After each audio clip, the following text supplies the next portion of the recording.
it's like, this is the tried and true. This is the first thing that we'll recommend on YouTube is you go from the YouTube ad, and I'll walk you through the components of a winning YouTube ad script in a second. And you're obviously targeting that in front of the right people. Unlock the secret sauce of millionaire entrepreneurs. This is your exclusive VIP pass to the hidden world of the ultra successful business owners. I'm Chad Kaderi, CEO of DashClicks, and welcome to Behind the Revenue. What's going on, everybody, and welcome to another episode of Behind the Revenue. I've got my good buddy, Aleric from Ad Outreach. You've probably seen his face plastered all over the ad networks. He's been following you around, and now he's finally here live in person. Aleric, I know a lot about you, but for the people who don't, if you don't mind, just give some quick context. Who are you? What do you do? All that good stuff surrounding. Awesome. Thank you so much for having me on. I'm so excited. So, of course, I help businesses use YouTube ads to get consistent leads and sales and grow. I also, go in and train businesses on that, run ads for certain clients. And then we also have a software that I developed as well, keyword search, that does AI ad targeting for YouTube and Google ads. And yeah, that's the big thing that we do. I've been on YouTube for 15 years. Started out with the channel, built it up to about 500,000 subscribers. Then about 8 years ago, I went into the ad side of things and haven't looked back since. Love it, man. And so right now, where does like the primary, because you do a lot, right? You have the software, you have the agency, you do the coaching, right? Where would you say that a biggest portion of either revenue, sales, like where's like the biggest piece of the puzzle in all of this for you? That's a really great question. And honestly, it probably surprises people in that it's actually on the coaching and training side. Because what I found is a lot of different businesses, they might have an internal marketer or media buyer, or maybe smaller businesses, the entrepreneur themselves, they're running ads, maybe they're running Facebook ads, and they're trying to figure out how to do YouTube because they know that there's an opportunity. Maybe they've seen some of my videos, some of my different trainings that I have out there. I've been beating the YouTube ads drum long before it was cool, and I remember people laughing at me and saying, "What? YouTube, you can get conversions on that." People just thought it was branding back in the day when I had gotten started. And so now, people have come around to it, which is really amazing.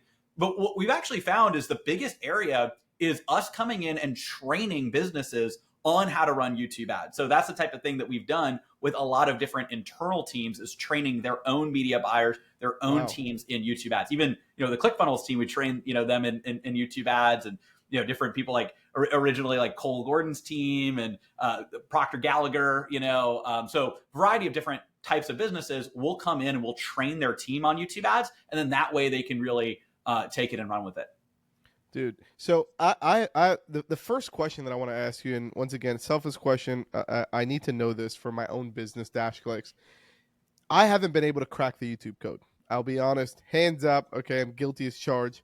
I live on Facebook and Instagram. That's kind of where we run all of our ads, right?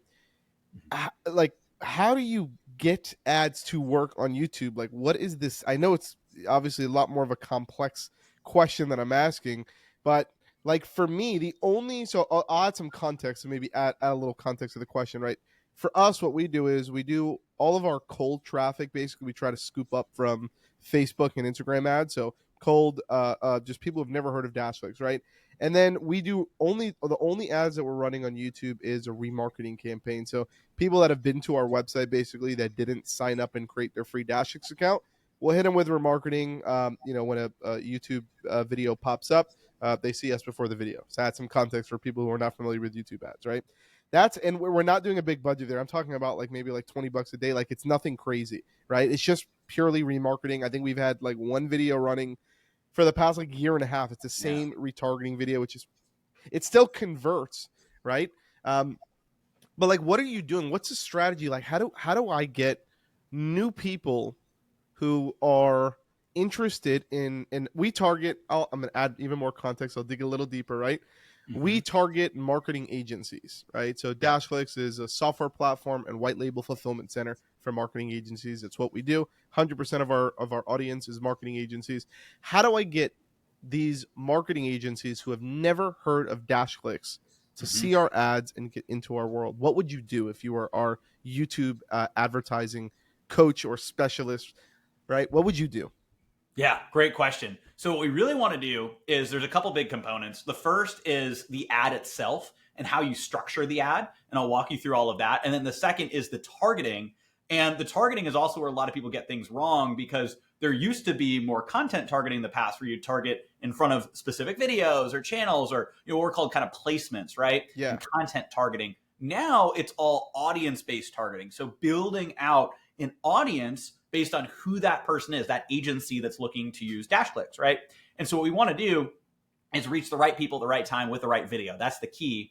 And there's actually ways, even with the audience targeting, to target people based on intent. So actual searches that they've done. The reason I'm starting there, and then I'll get to the video, and then I'll go back to targeting, just kind of like weave it all together, is because we got to understand who's actually going to see these ads. So what we want to do is define who is that agency owner that we want to get, dash clicks in front of.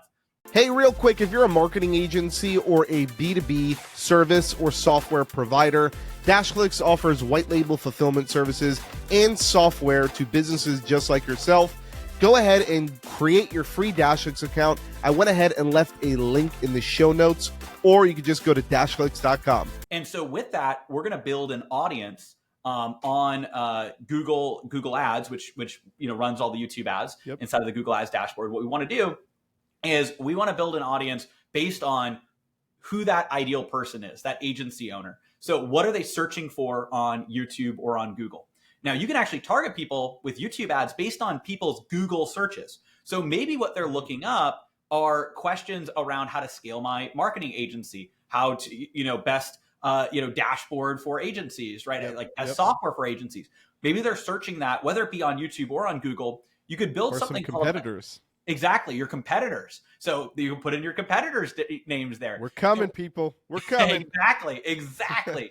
So what you could do is you could put all of those in what's called a custom search intent audience. So essentially, you're building this out and you're targeting people with your YouTube ads based on people actually having recently searched for those different terms, whether it's kind of more general terms around how to scale their agency that your ideal person is going to be potentially asking, more specific about software, what's the best software for my agency, or maybe even go really high up the levels of awareness, you targeting specific competitors or other products that they might be looking for. And that's just one way to target people. That's the intent-based audience. You can also target. Yeah. I want to peel the onion back on this just a little bit more before we go down, because we're going to dive down a really deep rabbit hole here. I'm excited for this. Intent-based targeting, so like building this one audience that you were just talking about. So just from my understanding and for context, if somebody goes to google.com and they go to search for something, and let's say they're searching for white label Facebook ads as an example, right? Yeah. Even if they're not on YouTube today, if they go to YouTube 3 days later or 7 days later or 10 weeks later, if they search that one term on Google, YouTube, obviously, because Google owns YouTube, obviously, in their database, they know that.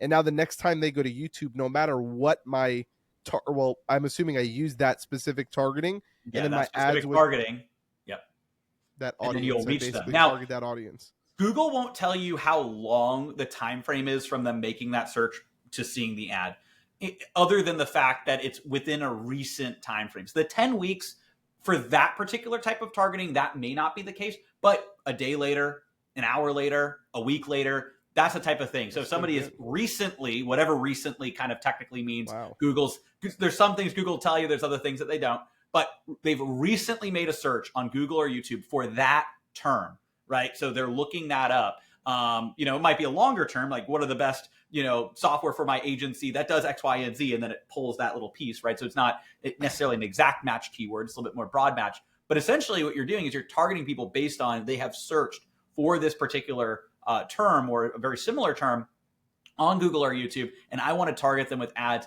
as soon as possible. And then that's making sure that you're reaching the right people. Now, we talk about audiences. I'll get a little bit more granular here. I described 3 different types of buckets. I would do those as 3 different audiences. So I would do the more general agency, scale my agency, like a few different keywords into one audience group, right? Or that's just one audience. Now, when I say group, you can actually group these together because they're all kind of like audiences, but this is one individual audience. So essentially you're building, this audience group. And then inside of that, you have multiple audience segments, right? So these are the individual segments that you're targeting. So one could be people searching terms around agency scaling. The other could be people specifically looking up agency softwares. And there's a few different keywords inside that audience segment inside this overall, audience, group, right?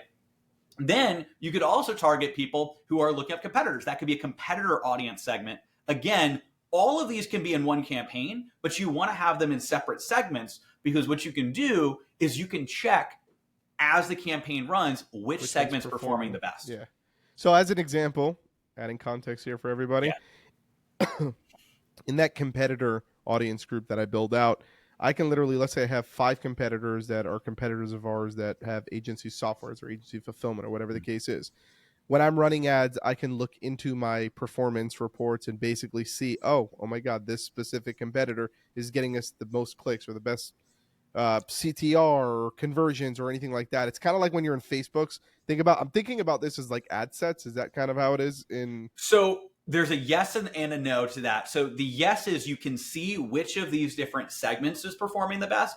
You're not necessarily going to see inside each keyword. So that's why once you figure out what segment's working best, the next thing we do is single keyword audiences. So what we would do is we would create another campaign. And this is like, by the way, more in the weeds than I usually get. But I know you started off. We started recording, I'm a nerd marketer, saying let's dive in, let's like get nerdy on it, which I love. Yeah. So essentially, what we want to do is once we find, let's say we launch these 3, and it wouldn't be a shock to say, okay, wait a second, this competitor's one is performing really, really well. Well, let's go and let's launch another campaign, and take all the individual keywords inside that competitor's audience and do what are called single keyword audience segments. We can take, let's say there's 5 competitors, and they start all together in one audience because we want to see which audience is going to work best, right? What you can do is you can then create a whole new campaign with a new audience group, and inside that group are 5 individual segments that just have that one keyword. You don't necessarily want to start there because it's almost like you want to cast a wider net, then narrow down, and then focus on what wins, right? So, gotcha. The competitors one is one where you could potentially start with single keyword audiences. But for other keywords, you don't know, what grouping is going to work a little bit better. And then once you hone in on that, then you can say, okay, let's actually extract these out and see which one's going to perform better. And can we give that a little extra scale? So, all right, let's take a quick break right here really quick. Yeah. So, because I'm going to jump into Facebook really quick, and then I'm going to come right back here because I want to compare the two. Right. So like, I'll give you a perfect example. For Facebook, we have a strategy and a campaign that's been running on Facebook right now, fairly new, for about maybe 2 months, right?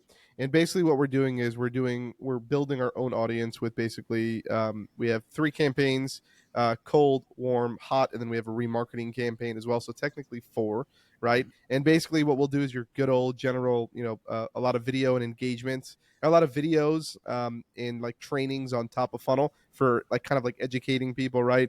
And then the hot campaign is essentially targeting people who watch 50% or more of those videos or liked or engaged in pages or clicked on our website or anything like that, right? And then going to the hot audience where it's like direct marketing, call to actions, like full blown, like, dude, you need this, click the link below, like attacking basically, right? And then obviously remarketing is people who have been to our website, didn't sign up, now we want to circle them back. So for us, like in each one of those, like in the cold bucket, I probably have like 15 to 20 ads rotating, just educating people on different things. Like for us, it's like why use a white label fulfillment company versus doing it in-house, right? One video. And I have like 20 different videos like that. So in YouTube, when you're setting up, like if you were to create like a structure like this in YouTube, right, where you're basically like kind of like building up your own audience, would you do a structure like that? Or would it be more direct since you kind of know what they're searching for already? The reason why, by the way, we do this structure is because to target marketing agencies on Facebook is very difficult because there's only like literally one, I think it's called advertising agencies. There's like one demographic that you can target aside from lookalike audiences or custom audiences that you can then turn into whatever, like, right, going down that path. So like for YouTube, how would I create a similar structure in YouTube, or am I just like straight up direct marketing people and going at them with a direct message and trying to get signups right off the get-go? Great question. And the answer is both strategies work. There's actually a specific strategy where you're getting people to engage with YouTube content. You're doing a cold, warm, hot audience strategy, which I'll actually explain in a second. That said, you don't necessarily need to do that. that's what's going to work better for lower levels of awareness, right? Yeah. But the people that have higher levels of awareness, one of the reasons you might need to do that on Facebook is, like you said, there's not as many targeting options. Yes. There are so many more targeting options on YouTube. Also, you're reaching people at the right time. So on Facebook, people could just be scrolling by. They're like kind of interested. Yeah. On YouTube, they're watching videos. If you can target people that recently searched for how to scale or grow their agency, or specifically for your competitors, then you're reaching them at the right time. By the way, you can even target people. There's something called URL audience targeting, where you could go in as URL audience affinity, essentially. What you can do is you can actually target people based on websites that they've been on. So you put all your competitors' websites in a list. Analytics, right? Yeah. So you put that in, and you put that into one of these custom audiences, and you're now targeting people that have been to those sites or similar sites. So essentially what you can do is go and actually target people that are going to your competitor sites. It's like sneaking in and installing your pixel on their site. And the thing is, this blows people's minds. They're like, well, how is that possible? Because they're used to Facebook. We got to remember, Google has so many more data points than Facebook does, because what does Google have? Google doesn't just have Google search and YouTube, right? Which is the things people usually think about. They also have Google Chrome, which has, massive adoption. Think about that. As well as Google Analytics and Gmail. So they see whose list you're signing up for. They have Google Analytics, right? Crazy. Google Analytics is installed on over 55% of all websites online. Jeez. They are tracking more than half the web. And by the way, those sites are also, a lot of the main sites you're going to. So, again, it's like if you actually look up like popular sites, it's probably even higher percentage than that. And so what you can do is take advantage of that. And Google will literally let you target your competitors' traffic because it's on their platform. And so, the thing is you going out and doing that and knowing that. And that's why, this is such a powerful thing, is you can go in and target people based on that. You can also target complementary sites, right? So, another strategy, and actually we've found oftentimes this might even work better, is like if this, then that. If they have this software, they might be interested in this. Or if they go to this site, they might be interested in this, right? So, let's say there's, different funnel designers or webinar softwares or whatever it is. And you're like, okay, well, if they are using this, or maybe an agency, like maybe there's something else. And obviously you've got the agency software, but maybe there's something else that agencies are going to, another website that The mine's already going exactly. Right now, man. And then what you can do is build complementary sites, because one thing that is, and we've actually found, I'm spilling all the secrets right here. That's what we found is one of the best audiences, because remember, if you're targeting the competitors, they are in a decision-making framework. So those audiences are really good. And it's cool to like take, from the competitors. And it's kind of like a curve, right? It's like that's almost to the degree where they are even more sophisticated, where they are comparing different things. What we found is that if you do a URL audience or you do a custom search audience for kind of complementary, whether it be software or websites or maybe news publications they might read, whatever it is, complementary sites, and you take that is going to be even like better. And one of the things we'll do is we'll target the URLs of masterminds. Like if I know people are at these different, like, let's say coaching or consulting or course masterminds, we work with a lot of expert-based businesses. Well, great. I can go and target people that have been to those websites. That's crazy. I know that they are a high caliber, entrepreneur that is, in these types of masterminds, that is my ideal client. And I can go and target them with my ads. And that is just a really, really powerful way to do it. You could do the same thing. You could target agency masterminds. You're spinning my wheels here right now. Like audience. Crazy. Yeah. It's pretty cool. Holy moly. All right. So hands down, Facebook can do way more targeting. YouTube can do way more targeting than Facebook. We get that, right? Mm-hmm. Now talk me through like the ad strategy, right? Because you can target great, but most people suck at creating ads, right? And then they don't get it to convert. I want to talk about the ad side, and then at the end, I want to bring it full circle. And I actually want to know, like, I'm sure you have, like, you've split tested, like, same campaign, same videos on 2 different platforms, and like, what are you seeing, like, the conversion rates like? Like, are you seeing where, like, YouTube is just absolutely like crushing it, like 50% cheaper, better quality leads. Like, I'm just curious. We'll get to that towards Yeah. the end. But let's talk Yeah. about the ads thing really quick. So what's like the secret sauce to creating converting ads?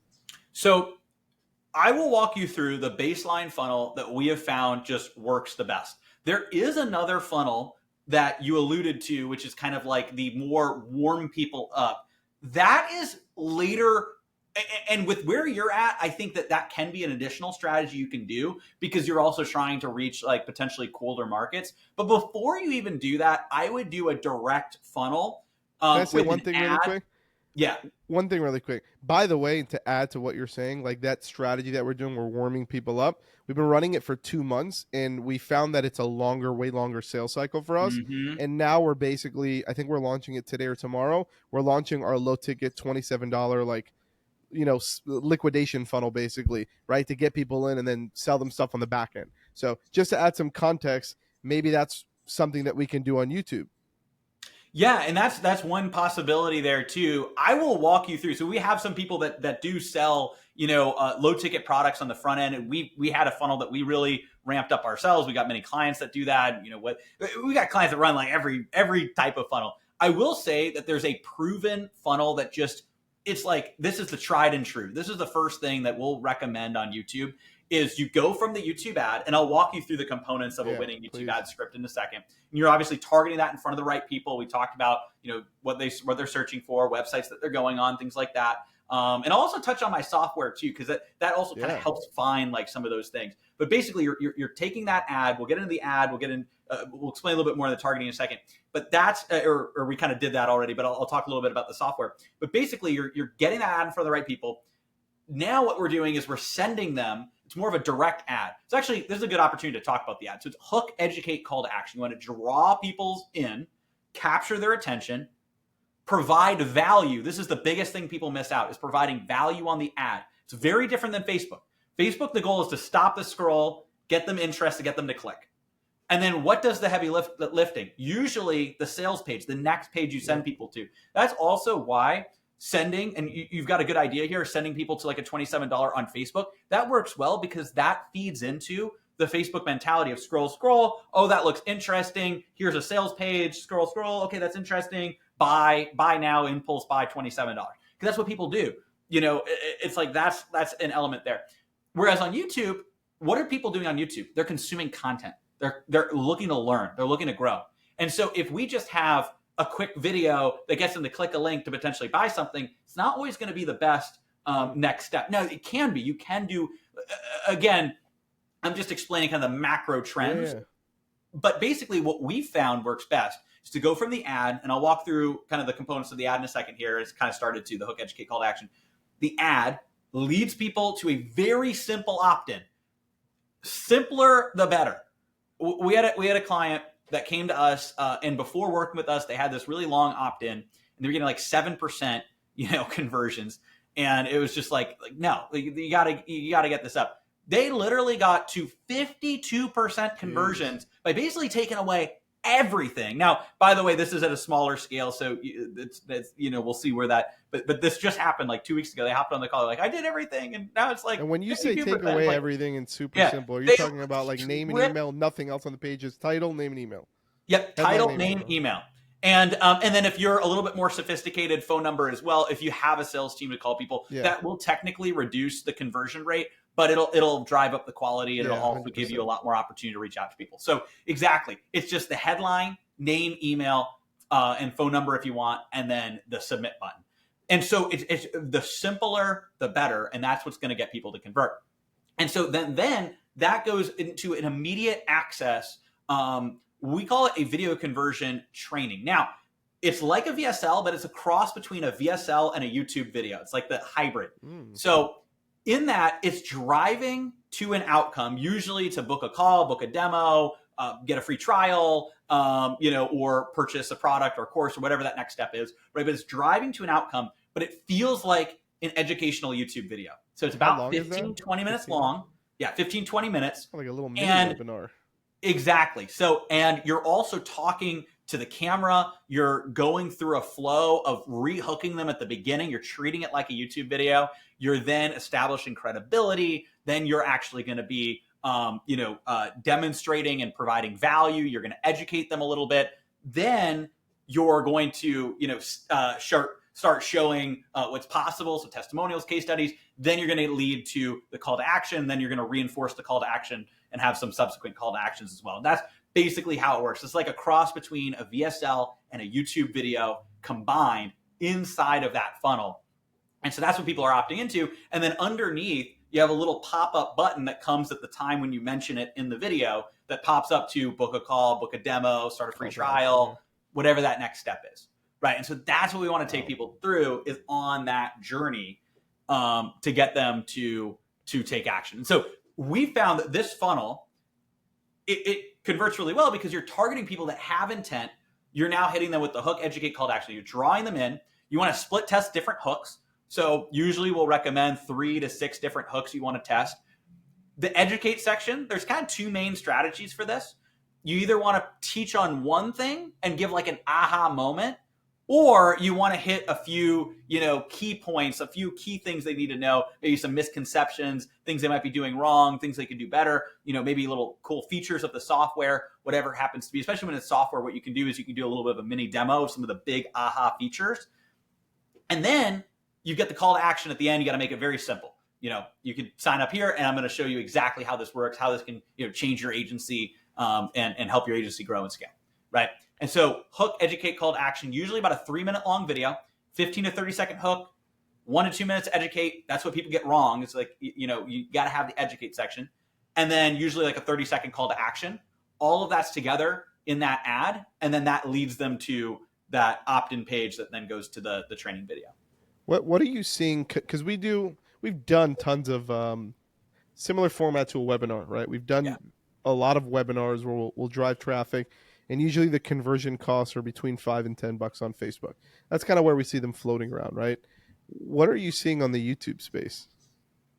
Great question. So what we usually will see, and this has kind of evolved over time. So earlier on, we were seeing lower cost leads and higher quality and better conversion / ROAS on YouTube.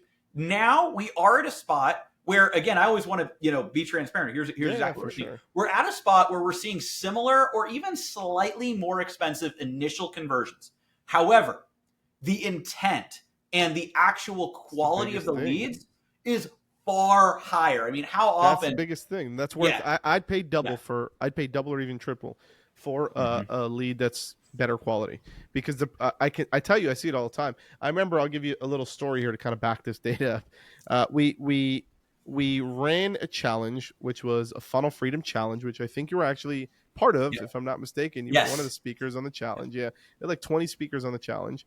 And we ran Facebook ads. We had probably about, like 1,500 people sign up their Facebook ads, and then another couple hundred people sign up through just us, email blasting our lists and stuff like that.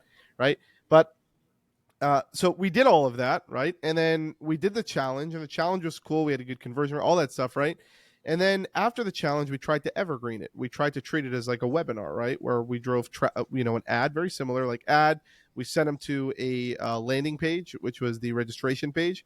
They would register for it, and they would instantly go into Challenge Fuel, which was like, it was instant. They'd be right in the challenge day one, right? Live. They're in there within seconds, right? There's like not worrying about like show up rates and all that stuff.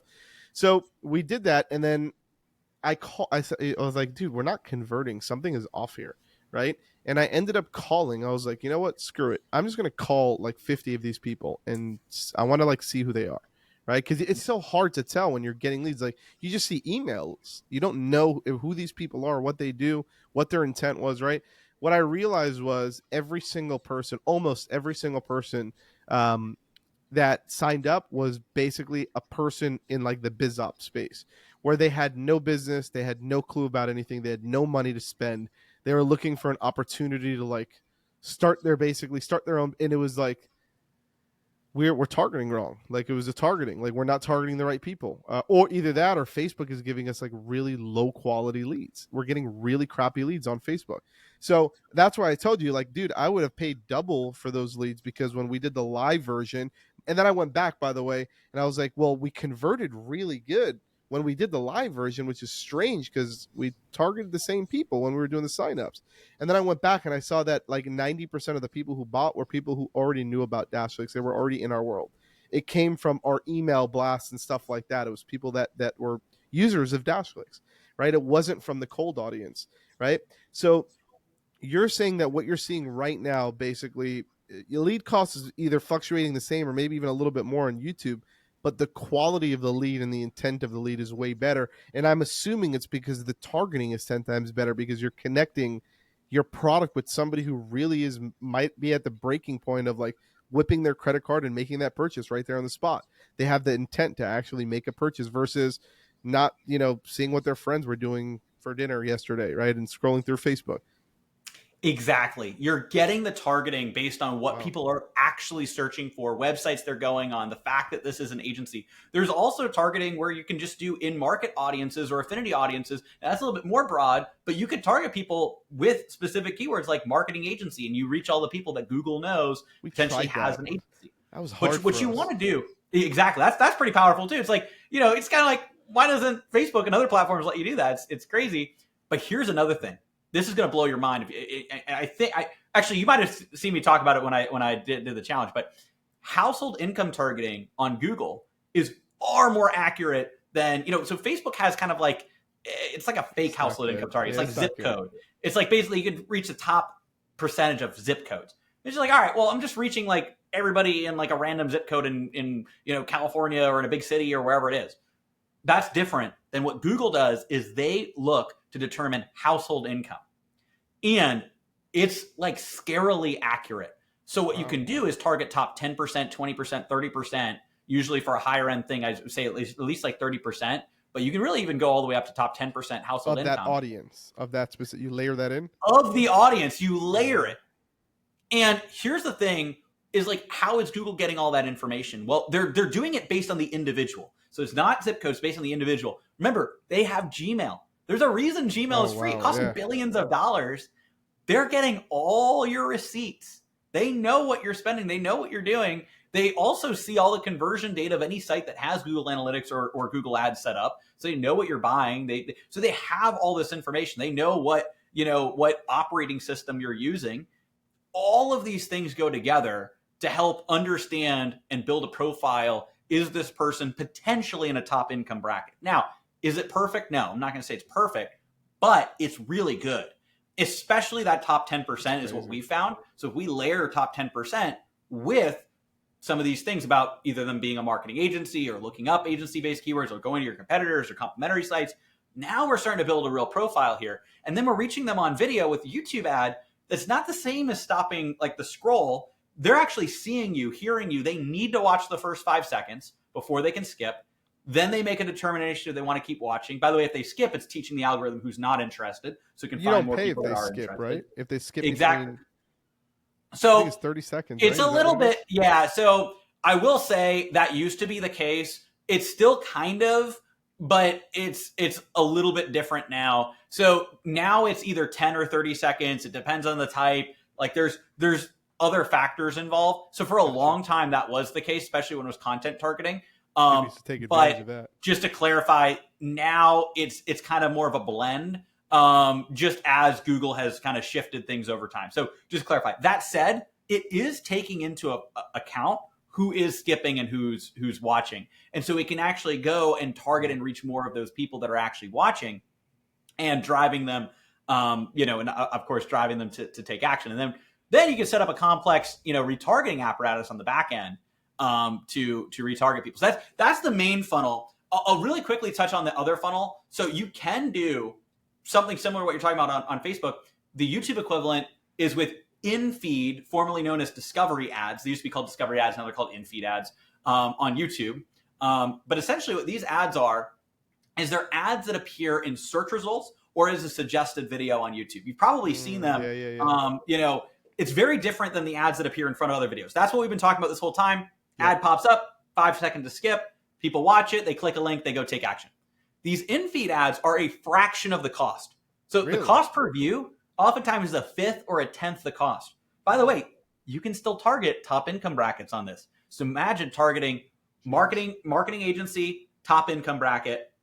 with these in-feed ads. And now you can take a video. You know what actually works great? Podcasts. So you could take podcasts just like this, or you being on a podcast, or even just a long form kind of demo. And you can capture, and you have like a title that appeals to agencies, a thumbnail that appeals to agencies. You're targeting agencies, you're targeting top 10% bracket. And then you're going and running these as an in-feed ad, so it appears in search results. Maybe they're looking up like agency podcast or whatever, or it appears as a suggested video. Maybe they're watching another podcast. You can pop up a suggested video, and they click it. And instead of going to your site, they go to the YouTube watch page. It simulates them naturally watching your video.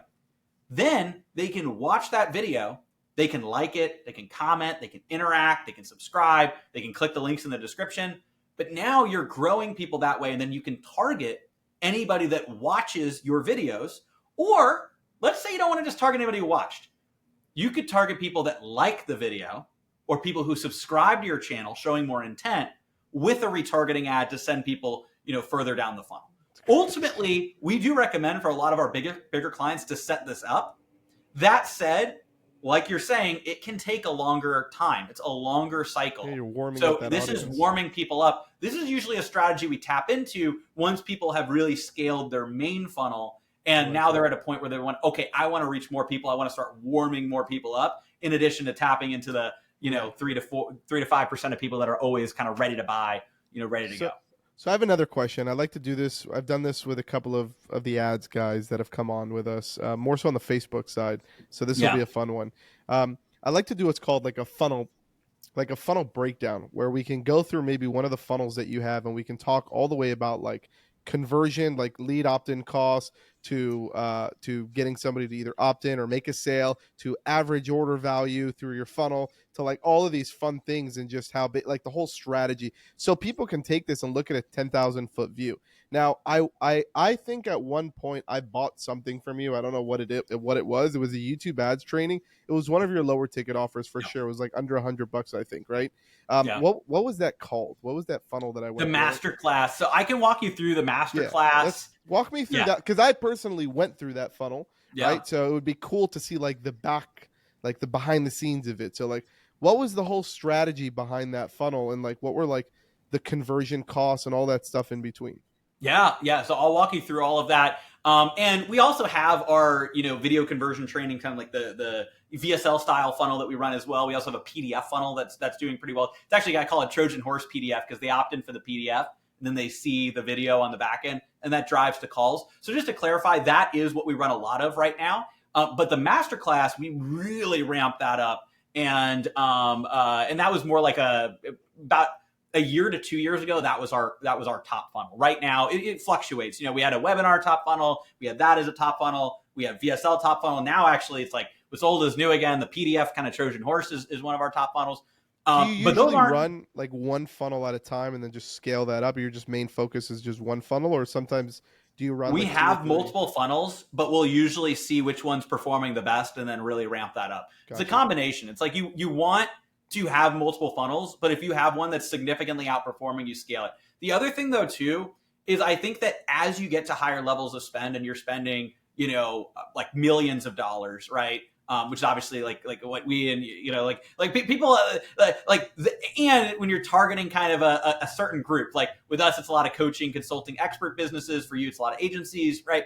As you get to a certain point, you kind of need to shift strategy a little bit to keep it fresh, because at a certain point, your costs are going to go a little bit up, because there's a macro effect of diminishing returns. There's always more people you can reach, but there's kind of like, it's like a promotion, right? It's like you want to go where things are really working, double down on it, but you want to work on what's next, right? And so hopefully that explains, especially when you're operating at like higher levels of spend. But with our masterclass, that's an easy one to break down, because that was like our paid funnel that we really ramped up. Essentially, it worked with a YouTube ad that drove people to a page, long form page with a video that sold our $47 YouTube ads masterclass. And that masterclass, which was great, by the way. Oh, thank you. I appreciate it. Oh, thank you. I appreciate that. Yeah. And so it was like a 3-hour long masterclass. I dove into like everything, like walked them through. And essentially, like, I wanted to provide massive amounts of value. And at the end, it actually led people to booking a strategy call, complimentary strategy call. And then ultimately, we want to enroll people into our full, training program. Some people might be a fit for us to run their ads, but, usually like the training program is kind of the next like thing. And so essentially, it's $47. It fluctuated over that period of time. The average was around $125 AOV because we actually had a pretty good. We had a bunch of, you probably remember, a bunch of like upsells. So yep. We had an immediate bump, and we had we're actually retooling another thing. So by the way, the reason I'm talking past tense is we're not actively running that particular funnel. There's other funnels that we're still running. We're building out a new low ticket that we're going to launch and scale. We kind of sunsetted that one like last summer-ish was I think when we did that. So anyways, just to clarify why I'm talking about it. So we had a $37 bump, and we split tested this. And so we wanted to see like what's the maximum we can have as a bump with around an 80% take rate. And it fluctuated depending on the, because there was a few different clones of the funnel based on like what we were targeting. So some was a little bit lower, some was a little bit higher, but in that like 70 to 85%. But the average was around 80% take rate on that. And the reason I know that is we split tested a bunch of different things, like how high could we get it, how low. A lot of people might have a 27 on a 47. We also split tested the 47 versus other costs, and 47 was the best. Yes, more people buy it at 27, but the economics work better at 47. 97, for whatever reason, is to get closer to $100, drops off. So it was basically 47 plus 37, and the vast majority of people do that.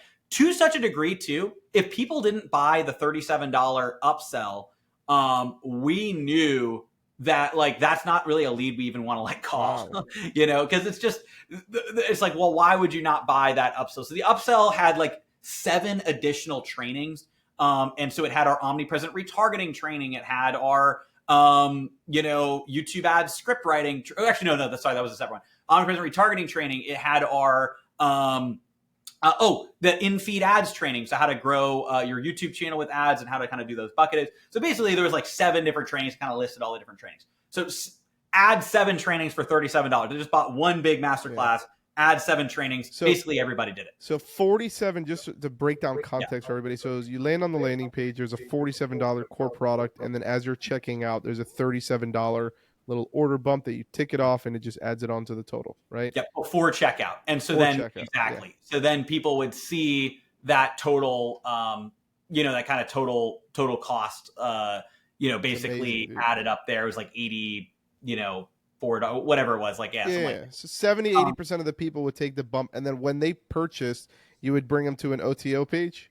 Yes. So then the next OTO page, and again, we split tested this numerous times.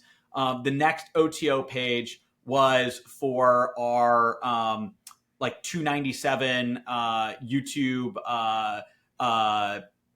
ad, like kind of script writing, process. So we would basically walk them through like, here's all of our scripts, here's our whole process, here's how that works. So we would take people then to a $297.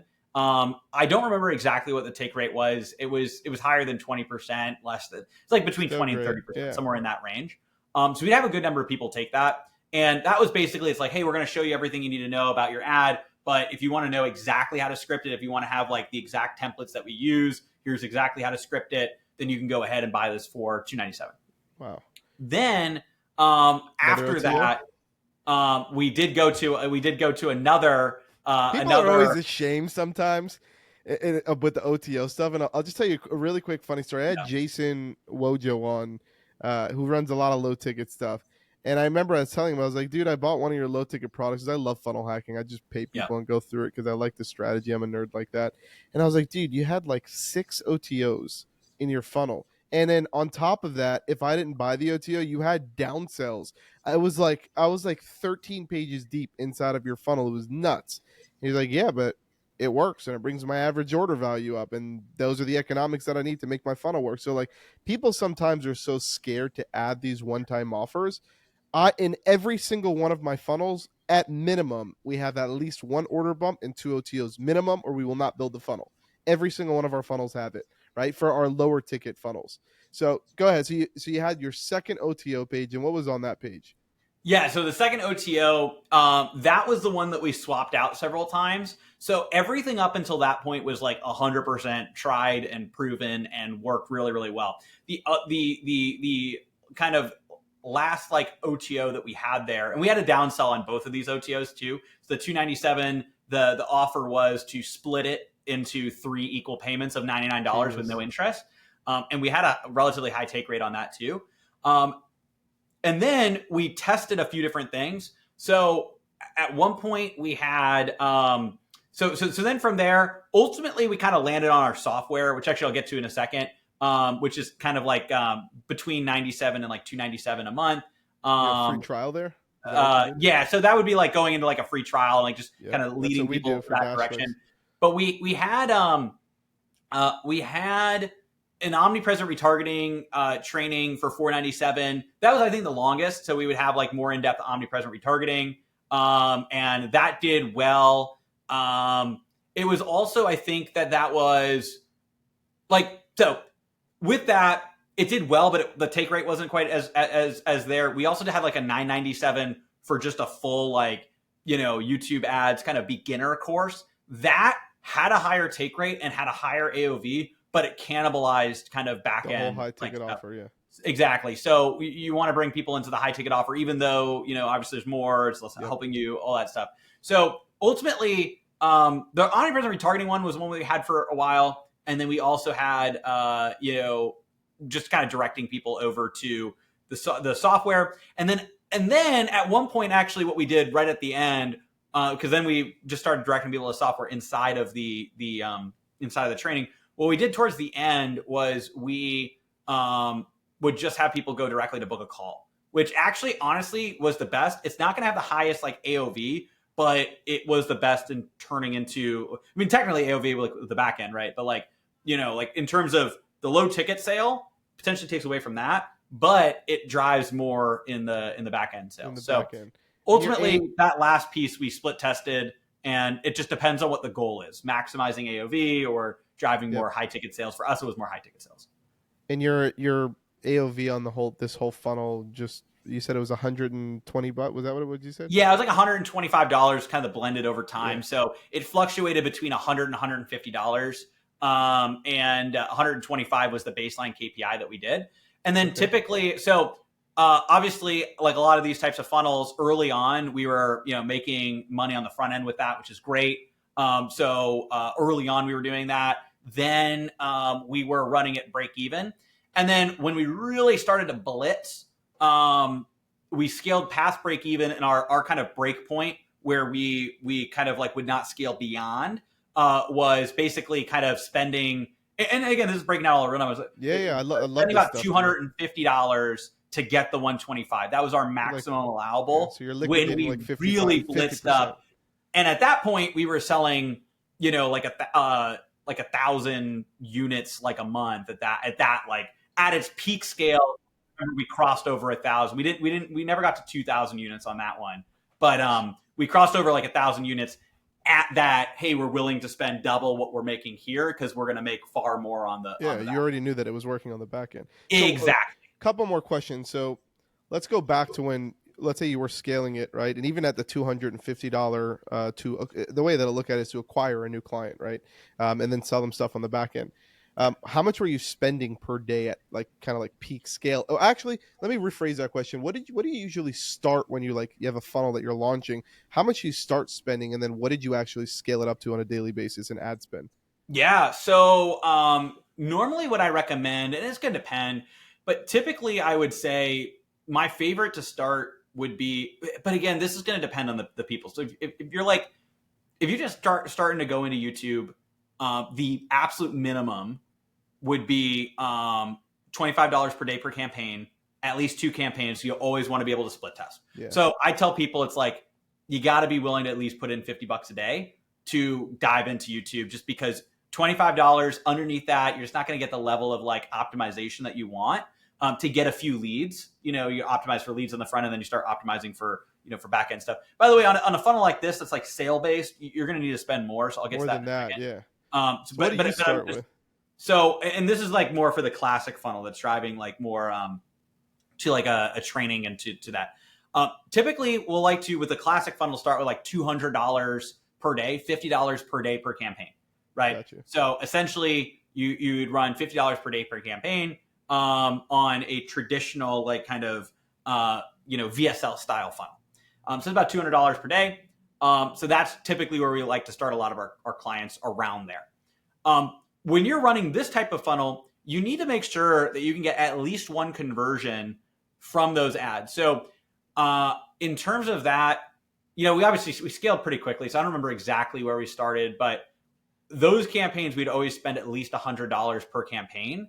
And like when you scale them is when it would get higher to that, but it wasn't necessarily like it was 250 from the beginning. I think that what we were doing is we always would start the campaign with around like looking for like an earlier 2x, but then as you scale it, that's when we're like, okay, this audience is working. We're going to scale this. So it's like the opposite. So it's like we initially, we might want to spend, $50, $75, let's say, $75 to get like $125, AOV. But then there's only so much you can scale that before it starts like, oh, okay, now it's like kind of it's getting more expensive, It's like, all right, is this an audience that's converting on the back end? It is. Well, let's keep scaling this to get it to such a spot where, this is getting into kind of nuance of like hyperscaling. So with those, you asked the earlier question, how much did we scale up? Like with that, the peak month on that was like a little like 400,000 in ads, but that included some of the other funnels and stuff. So probably like 300 on that. Great, man. And then in that like 1,000 to 1,500 like unit, like I talked about, like in that kind of at that peak level. But again, it's hard to maintain that level of spend in a market for an extended period of time. However, what you want to do is you want to test different things. I have found that these low ticket products, probably similar to challenges and other things, have a faster lifespan than trainings, VSLs, or PDFs. And I think the reason for that is there's just a much lower barrier for people to say, yes, I'm going to sign up for that. There's always new pockets you can reach. Whereas products, one of the things that makes them great is speaking specifically to an ideal client and then capturing as many buyers as possible. But it really is tapping into the market that's primed right now versus if that's like the extreme of product awareness, you work your way backwards. It's like in the middle is like these trainings. People are like want to learn, and then you could take them to a call to become a client. And then at the very like kind of like cold, like low levels of awareness, that's where, you have kind of the YouTube funnel. You're getting them to watch the content, then you're getting them to convert and go from there. Yeah, dude, for us, like all I'm trying to do, especially with this new low ticket funnel that we ran this low ticket funnel before. We're actually bringing it back. We ran it like 2 years ago. I don't even want to make any money on the funnel. I just want to break even. Like that's my goal because at the end, I want to get a software subscriber because we're giving them a 30-day free trial to our software, which is included in that low ticket purchase. So if they continue, hopefully they'll pay us $99 a month after that for hopefully however long. Right. So that's like my goal for this whole thing. So even if I spend $400K, like if I can get back my $400K or even get back, I'll be honest with you, $200K, which is like what you said that you were doing at one point. Like I know that the back end for me, I'm going to make it up in software sales and education. So one thing we didn't touch out, and then we'll close out the call here because I know we're running out of time. So you went through your whole funnel, your back end process. So like you were spending $400K a month, right? And you were at that point, probably at that scale, it was costing you about $250 to get $125, whatever, $50 sale through your funnel. So you were liquidating half back basically to get this new lead on the back end that we would call, right? What were you selling? What were you selling on the back end, and how did those numbers kind of make it allow you to lose 50% of your ad spend to make it up on the back end? So selling a high end, coaching and implementation of YouTube ads. So, since then we've added more with kind of our fractional media buyer offer where we run ads for clients. At the time, we really focused just on training and education. Now we have kind of a range, and we have our software too. So we got kind of more of a suite now. At the time, it was mostly the training process, but it wasn't just teaching, it was also like helping them set it up. So we would write YouTube ad scripts for our clients. We would then go and help them set up their campaigns, show them how it works, help them optimize and scale, and empower them to learn and do it, but having us there to help them set it all up, write the scripts, help them make sure their funnel's set up the right way. It's basically a full overall, process to help them get consistent leads and sales, especially targeting, coaching and consulting, type businesses and expert-based businesses. And, on the back end, again, like it varied, packages ranging at that time, from 10,000, like 100,000. It just depended on the size of the business. Yeah. And so you could tell like with things like that, and obviously the majority is on the lower end of that, but, in terms of the sales, but similar to AOV and your OTOs, yep. Like you're going to get the people that are bigger clients and spend more. And so all of that made up for like, more than made up for, any amount that we were spending. So essentially it's like, you've got your gross spend and then you've got your net spend, and you look at the net spend. Got you. Yeah. And do you take on, are you taking on clients right now for your agency side? Do you take on clients, or is it mainly? we do, when we have spots open right now, we do have a few spots open. I think we have like 3 open right now. What we do with that is we have a fractional media buyer where we, instead of the traditional agency model, right, with the account manager and a lot of different media buyers, which I know there's a lot of agencies on here, which is great. It's a tried and true model. What we do is we'll train businesses. We also train, different agencies in the past. What we want to do is something different. So we take a top media buyer for YouTube ads, and we want to work with companies that are specifically interested in YouTube ads, and they only work with, a certain number of clients, like up to 8 clients, and then they can go and run and be the fractional media buyer for our clients to run their YouTube ads. So we have a very high touch, high caliber YouTube ads offer. I'm not looking to be like an everything agency. Yeah. There's probably a lot of listeners right now that's what you do, which is awesome. And there's a need for that, and a lot of people need that. What we want to do is work with businesses that are like, hey, I need YouTube ads and I want the top person. And it's like, I don't run it for people anymore, but the next best thing is one of my top people and having them be a fractional person, right? So, it's the next best thing to me personally, having done it, is like one of my top people running those ads for clients. Dude. All right. I love it. I know we went over. It was worth it. I don't care. I took your time.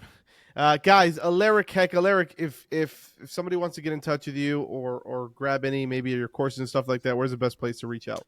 Yeah, absolutely. So I've got a gift for everybody who is listening and watching. Yes. You can go to adoutreach.com/gift to get my 19-page YouTube ad strategy PDF, walks you through step-by-step how this works. You can go to adoutreach.com, adoutreach.com/gift, adoutreach.com/gift. You can get the full YouTube ad strategy PDF. You can also follow me on YouTube, of course. I'm also on every major social media platform, but YouTube, I post a lot of content every single week, providing value on YouTube ads. And my software, we didn't get to dive into that as much, but does AI ad targeting for YouTube and Google ads. Is especially relevant for agencies. So, there's an agency plan coming out soon.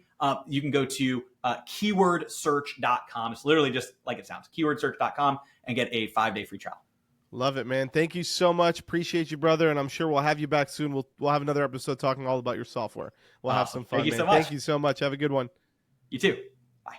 Hey, do you want more of the Behind the Revenue podcast? Look, join our private Facebook group where marketing agencies from all over the world are sharing strategies, network, and scale their businesses together.